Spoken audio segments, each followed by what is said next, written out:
in Bern. We have always had a presence, but it has always been a presence in Geneva, more as a UN headquarters, but not on a bilateral basis.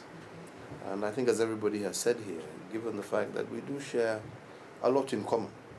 I mean, we are two countries that are, as I've always, and I stated even the last time, we're not heavily endowed with mineral resources. We count on our human resource.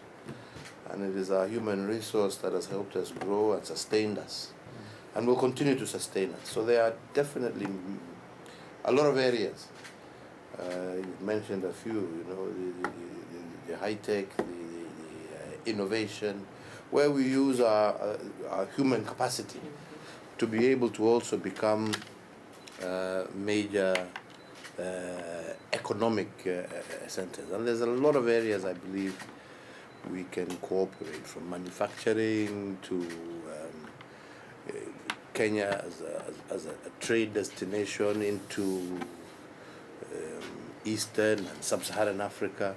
A lot of opportunities. I believe that we have some companies already firmly established in Kenya and have been established for a long time. How can we work together to help these companies grow, taking advantage of the free trade area on the continent and using Kenya as a manufacturing base, creating jobs, exchanging expertise in many different areas.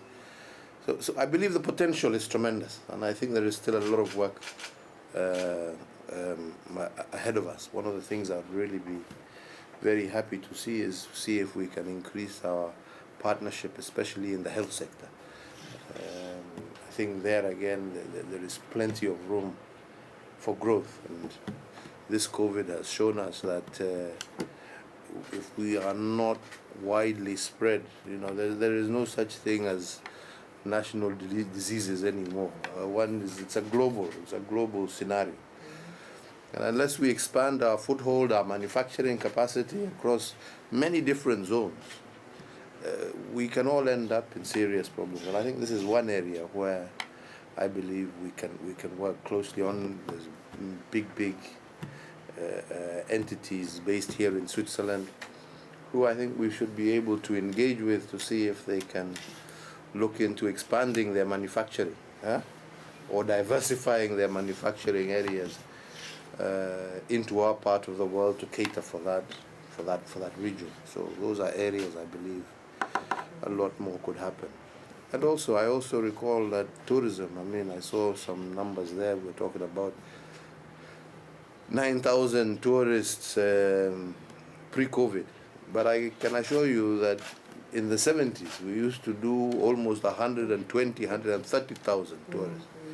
So even the 9,000 that we're talking is a very low figure in comparison to the potential. And that's again another area where we'd like to see, some work done.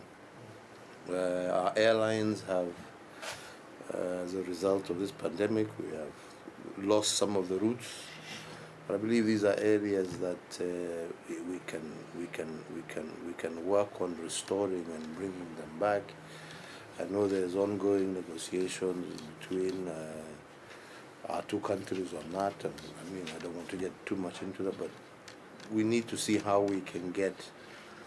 Without air links, there's no tourism. There's no trade, there's no business.